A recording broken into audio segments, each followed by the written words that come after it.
Good morning, good afternoon, good evening. Wherever time this reach you, I greet you. You don't know what this is, man. It's Trap Tuesday. My friend Christopher Dunn called me every Tuesday. He doing an extremely long sentence for something that he did not do, and he trying to get his freedom back. Just look him up. I put all his information in the caption. Go ahead, talk to him, bro. How you doing, everybody? The brother just told you. This is Christopher Dunn, also known as Trap. And so there's be no misunderstanding as to who I am, because I don't want you to think that I'm that little kid that's down there in South Carolina kicking the football. Doing my science and it's talking about Egyptians. People, listen. I'm a St. Louis resident. I grew up right there in St. Louis. In no one particular community. I grew up on the west side, the north side, as well as the south side of St. Louis. You name the neighborhood and I've been in it. I had no enemies in the streets of St. Louis. But it seems as if I grew enemies in the ring of politics. Sad because I'm not a politician. But still, in the arena of politics, I have gained some type of enemies. For the past 33 continuous flat years, I have been incarcerated for a crime which I didn't commit. A crime that occurred May the 19th, 1990. In the Wells Goodfellow neighborhood, also known as the Horseshoe. Make no mistakes and think that I was a part of the drugs or the gang environment. I wasn't. I was not a Crip, nor was I blood. I was not a drug dealer nor a drug user. Sure, I grew up in that world because that's the world that we was born into.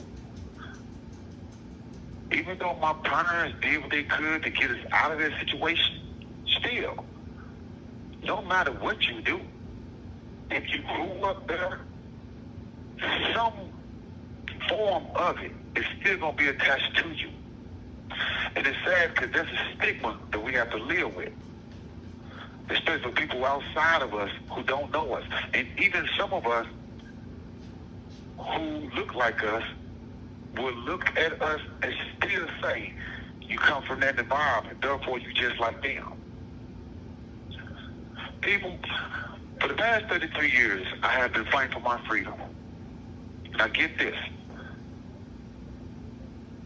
On the 30th of May, of 2018, I was given an evidentiary hearing doing what is known as a Rule 91 procedure, a habeas corpus. And they gave me a hearing based on newly discovered evidence where the witnesses came forward and admitted. That's right, the same people whom in which testified against me at trial and said I committed this crime, they came forward in 2018 and admitted that they lied on me. Why did they lie on me? At first, I didn't have the foggiest of an idea. I was lost just as you were. But when that young man got up on the stand and stated that they lied because he influenced the other witness to say I did the crime. And he originally said I did the crime because he thought that he was going to win a favor from some of the older guys in the neighborhood. And I guess they told him that they was upset that I mentioned that they're not supposed to sell drugs in front of my mother's home or in front of any elder's home who asked it. They was upset that I told them not to sell drugs in front of the churches or the school during school hours. They was upset because I told them not to sell drugs to pregnant women. At one time, even though we lived inside this drug-infested community, at one time, we had pride. At one time, we had some form of discipline. At one time, we had some form of order. But I assume that that was out the window now. Especially for anyone to get upset for me for that. But those are my friends who are not passed away that still exist right now. I call them from time to time. So we still trying to figure out what people it was they got upset. I mentioned those things. Because evidently they weren't friends of mine. But like I say, in 2018, I was proven innocent by a circuit court judge in Texas County, Missouri. Where is Texas County, Missouri? It's about an hour and 43 minutes away from the Arkansas border, right above West Plains, and about 5 towns over from Joplin, 4 towns over from Branson, Missouri. It's south central of the state. It's right here in Redneck County, Donald Trump land. We won't see nothing but Confederate flags, outhouses, and buck-teeth women whose husbands might be their cousins. That's exactly where I'm at. Like I said, everyone down here is bad people. Because I've met some that's actually decent. And I thank them for showing me their humanity side of them. But right now, I have a problem. And the problem is what's about to happen within the next 4 to 5 days. Today is Tuesday. So the circuit attorney for the city of St. Louis has 3 days before the judge decide what they want to do with Ms. Gardner. They asked her to resign. They asked her to step down. They asked her not to do the job which that she was appointed to do. So they can put in place someone that they can control. Somebody who does not have the same ideology of justice as she does. Someone who would not hold money to the police department to force them to do the job they took an oath to. If Kim Gordon is kicked out of office, who will hold the police accountable? It won't be whoever the governor or the circuit attorney put in place. It won't be that person. That means the Conviction Integrity Unit just been applied to the city or to the state. That means that program would no longer have any validity. I understand the word validity sounds kind of big, but all it is another fancy word that's made up for justice or proof or support or a backbone. Some people try to say that Ms. Gardner is not strong on crime and that she even let people go. It wasn't Ms. Gardner's responsibility to hold that young man in jail who tragically took the legs or caused the accident that took the legs of the young Tennessee volleyball player who came through this state. Now, I'm not advocating for the young person who caused the accident. I'm not advocating for him at all. Make the mistake and think that. But what I am saying is that not once have I heard anybody say anything about the judge who continuously let the young man out of jail. It was the judge who chose to give the young man a bond. It was the judge who chose not to violate or revoke his bond. It was the judge who chose not to hold him in contempt. It was the judge's fault not to hold him in jail. Excuse you me. can't blame Kim Gordon for that. Excuse me. Can I chime in? Right. Can I Chime in, bro. Can I chime in? Okay, now let's be completely honest about that situation. I ain't said nothing about it and I ain't getting in it because it don't really have nothing to do with me. But I kind of been in his situation before, so I kind of understand it, right? This is what happened with the judge, right? This is what happened with the judge. The judge seen that whatever he did their first couple times wasn't going, you know what I'm saying, wasn't going to get rid of him, if you get what I'm saying. Like it didn't hold enough, it didn't hold enough time to throw his whole life away, right? So Right. they gave him enough rope to hang himself, and he hung himself. right? They gave him just enough rope to throw his life away, and he did.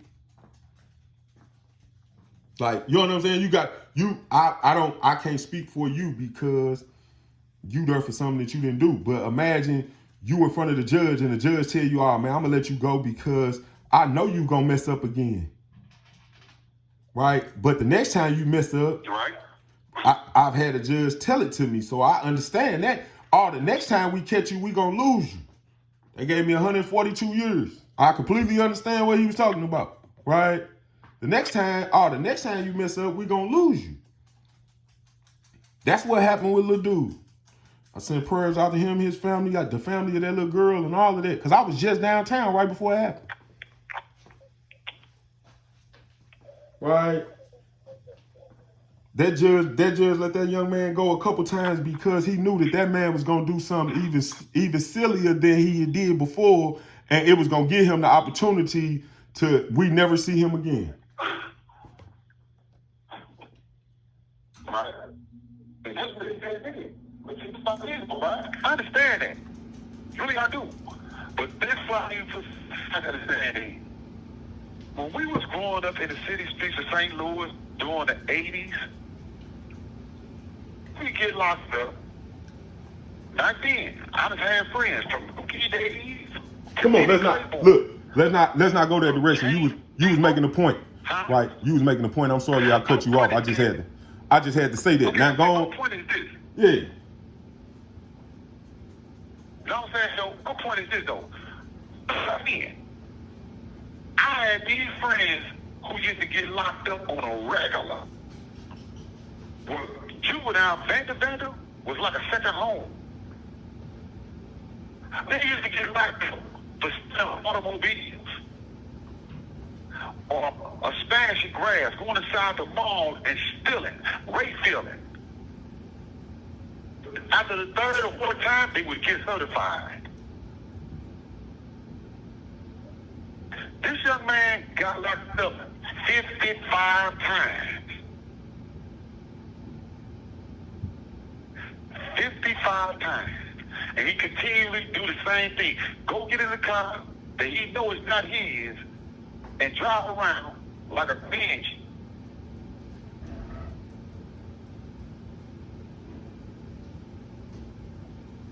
I got certified when I was 15 because I took a case from one of my older brothers. 5 months later, that older brother of mine, he was killed in 120 schoolyard. I was 15 years old. But they still certified me. Regardless that my brother is dead now. I was no longer considered to be a child. According to the law, I was 15. I still couldn't buy liquor. I still couldn't go into a bar. But you still will hold me as an adult now. It's sad that that young lady don't have the function of her natural born leg or participate in the sports that she loved. It is sad that this young man is in jail now about to forfeit his freedom because of a temporary joyride. But what I'm saying is that it's not far either for the city of St. Louis or those who are in town who are seeking a resignation of Kim Gardner. It's not far for her to have to stand accountable, not for something that she did, but because of something that the police department failed to do.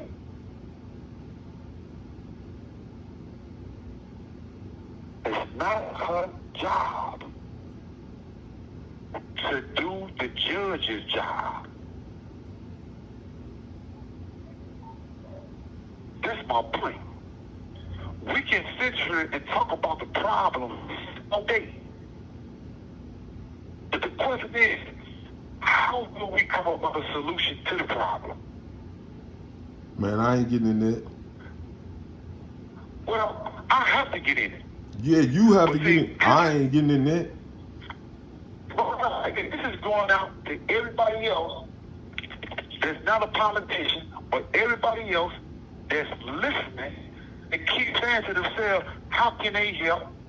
Because they don't know how to help or what do they do to help. Bro, this picture right here. You got to ask yourself. This picture right here hard.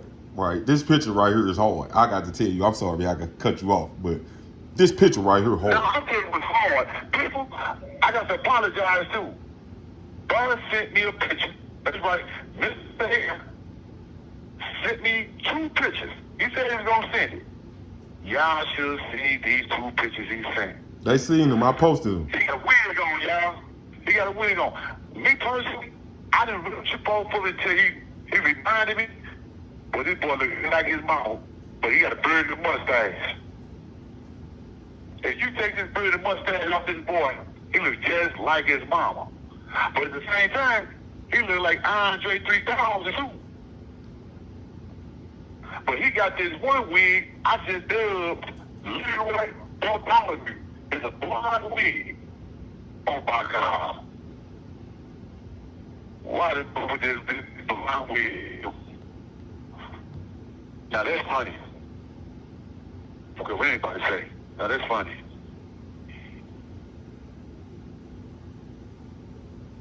Now what picture you talking about?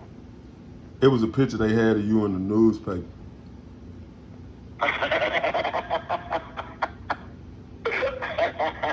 Everybody shot before you shot me. Yeah, they had a picture. They had a picture of you. When I had on a dressy shirt. Nah, you was sitting at a desk. It was the New Republic, right? The caption. Oh my God. Listen, the caption so hard. When innocence isn't enough, it got you sitting at a desk, man, with your glasses off. I'm talking about looking like, please let me go.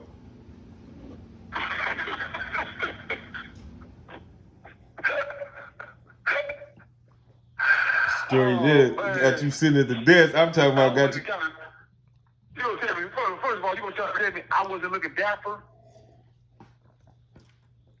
Sir, as I look at this picture, and my YouTube, whoever see this video, is gonna look at this picture because I'm looking at it too. Right? So it got you sitting at the desk, man, with your glasses, you holding your glasses. You got this look on your face like man, why y'all playing with me? Like, stop playing with me. Like, stop playing with me. Let me go. I ain't did nothing to y'all. Let me go. Right? I'm talking about it. Then it got all the legal. It got all the legal work in front of you. You got your arms on it. Like, man, I'm tired of this. Then they hit it with the caption. Right up under the picture. It say, when innocence isn't enough. I say that's powerful. Man, listen. Chris Pomorsky, that's the reporter who did that story. As a matter of fact, I'm screenshotting it. I'm posting this. Uh-huh. I said I'm screenshotting it. I'm posting it. He did a great job. He wrote this, because if I'm not mistaken, that was in the New Republic. I'm trying to think what was the August issue of 2001.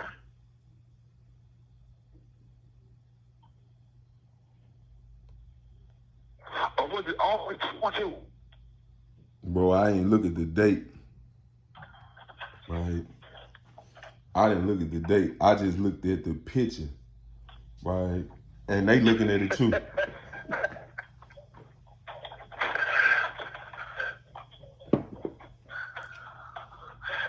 Oh Lord. Now, other than that, I'm finna clean the cell up. Right? I'm trying to get this little premature smell of smoke out of here. Right? Cause okay. This man burnt his whole apartment down. He burnt the whole cell down. Right. I see you call this July to August 2022 issue of the New Republic. Yeah, I see what you're talking about, yeah. I'm talking about good picture, right? It's powerful picture. The caption do it though. The caption do it. The caption is everything. The picture is amazing. The caption though is everything.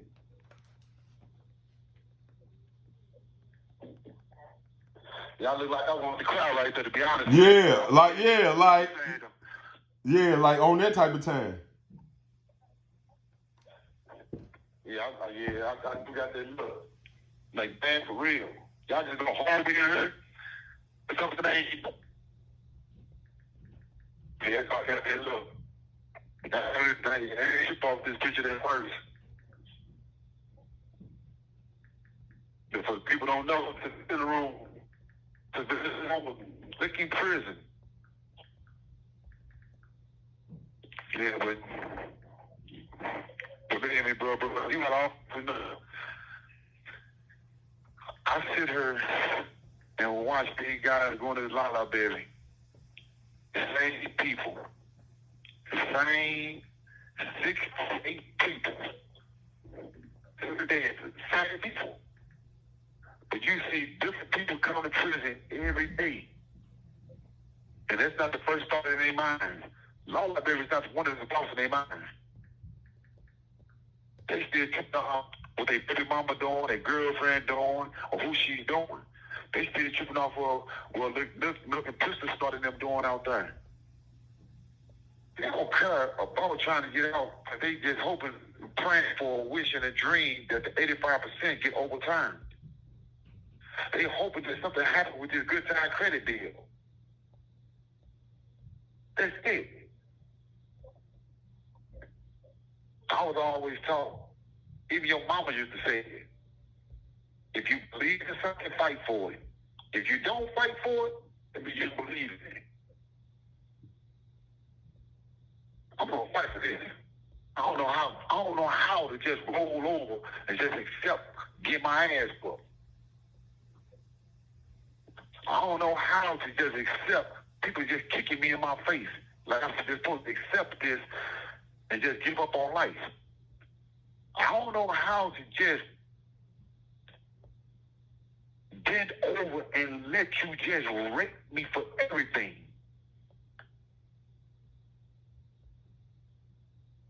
So for us to the governor of Missouri, the attorney general of Missouri, as far as what's the kid name? Andrew Jacob Crane. I'm gonna fight until I can't fight no more, until my last breath. But I still need society. I need everybody out there to support me. Because without your support, it's gonna be an even longer fight. It's not just me. You gotta think about everybody else that's gonna come behind me. This could be your kids, your grandkids, your nieces, your nephews. It could be them too.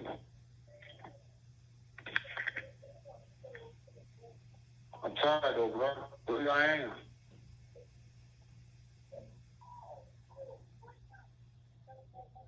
You ain't got to tell me. I already know.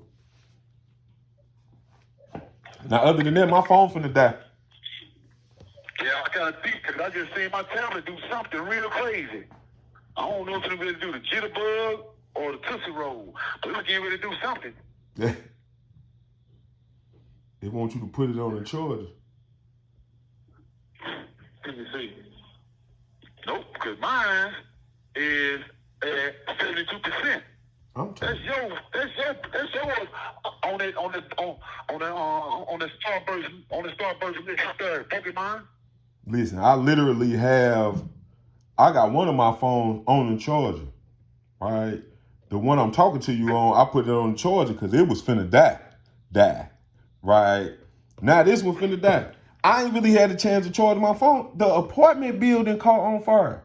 They didn't let us back. I know you told me. They didn't let us back in this deal until after 8:30, 9 o'clock. Right? They had the investigation crew out here trying to figure out what started the fire. That's what you should do.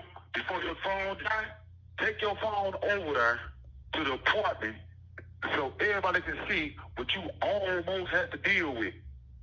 I showed them. They seen it. For real? Yeah. They'll lock your ass up for out of bounds. Well, they gonna lock you up for being out of bounds. Not out here. They ain't got that.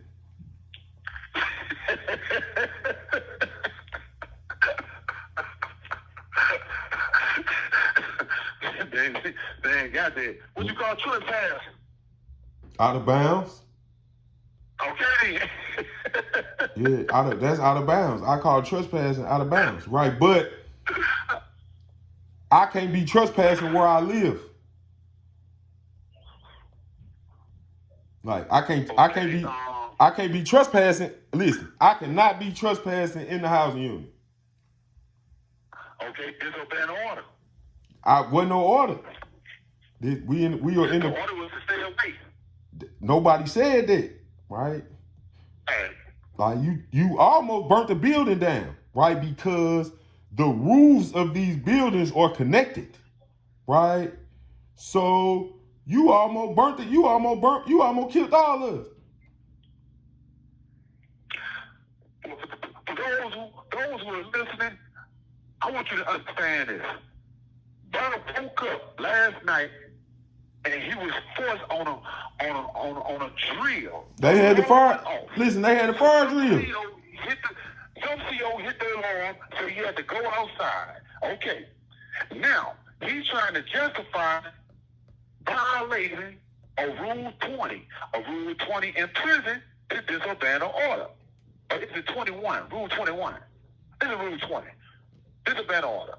Then somebody committed a violation of a Rule 8, which is arson. Then they told him, you're not supposed to go over there. Don't go over there. Don't go over there. It's a crime scene. By him going over there, that's disobeying an order. It wasn't a crime. Also out of bounds. Listen, it was not a crime scene. It is a violation of Rule 30. Listen, it wasn't a crime scene. You just said the investigators had to come. I didn't go over there until after they left. I ain't go until after they cleared the scene. Oh, but you still knew not to go over there. They didn't tell me I couldn't go over there. Man, listen, man. They say ignorance is no excuse for the law. For the law. Completely. And I knew exactly what I was doing because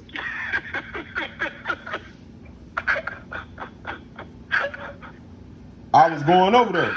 Like you know what I'm saying? Your situation just almost killed all of us. Bro, the roof was on fire and the roofs of these buildings are connected. Man, I'm just glad you alright, dude. You ain't EJ and Lil Byron. Man, listen, they was scared to death. You know I got them out of here.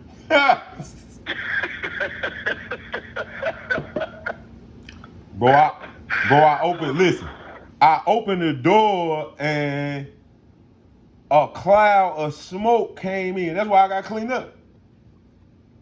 Right? As soon as I opened the door, a whole cloud of smoke came in.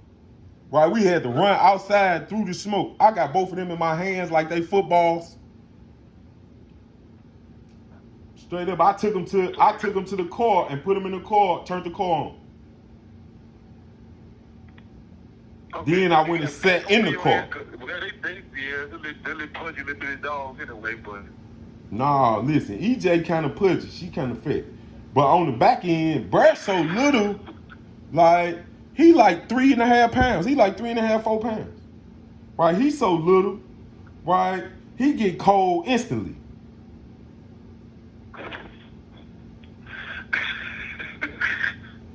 Right? The wind blow too hard. Right?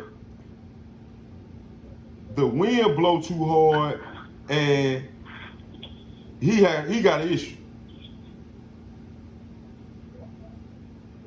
Man.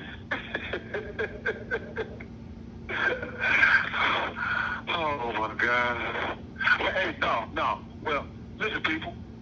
Her may get mad at me for saying this, but frankly, I don't care because he can't whip me right now either.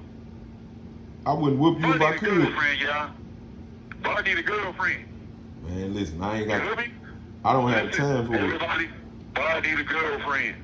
So if you willing to put up with him, if you're willing to put up and pass the test that EJ and Bart is going to give you, give my little brother a chance. This is going out to you women. You women. No matter what you women look like. As long as you're a good girl, I'm with that. But he may say, you don't care if you're good or bad. Me, if you're a good girl, I need you to give my little brother a chance, all right? Because he needs a girlfriend. Trust me. He needs conjugal visits, too. Get him out that cell in. Now, what you getting ready to say, little bro? I wasn't finna say nothing. You better not, because you need a girlfriend. Plain and simple. Listen, I cannot deny that, right? I swear for the Lord I do. Well, I'm going to call it for you. You need a girlfriend, and whatever solid, real woman is listening to this. And if you're a dude and you got a sister or a female cousin and she is single, hook her up with my little brother. That's real talk. You trying to put me on the market? I should have put your ass on the market a long time ago. Maybe if I'd have put your little ass on the market when you was in there with me, just maybe, right now, you'll be married. Right now, I'll probably be an uncle. Listen, I did get married when I came home the first time, right? It didn't last. It did not work out. Now look, get off my phone, because my phone finna die. I can tell it didn't work out because you did not make me an uncle yet. Bro, I've been trying to make myself a daddy, right? I'm shooting up every club I go in.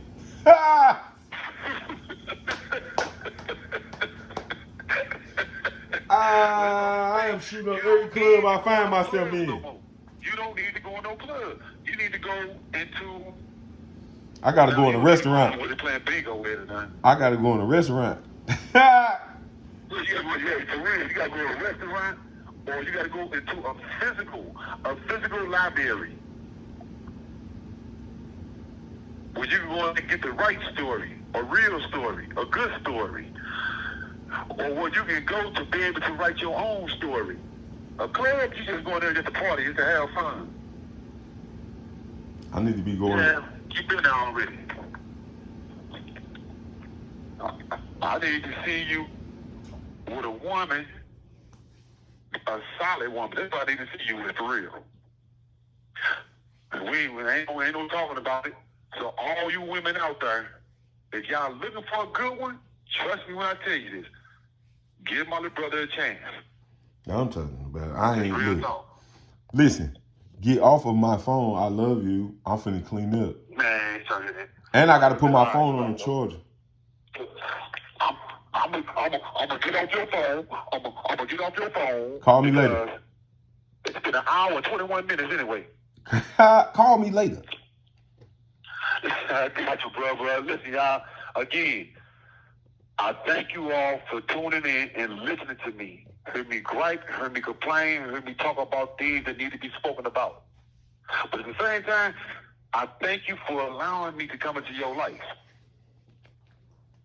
Because who knows how long we got left. But if you can, reach back out. As in always, go with God, be at peace. Absolutely. Salutations. Hey now. It's Trap Tuesday signing out. Man, it's Trap Tuesday. Hey now. Hey now. One, bro. One. Bye. The caller has hung up.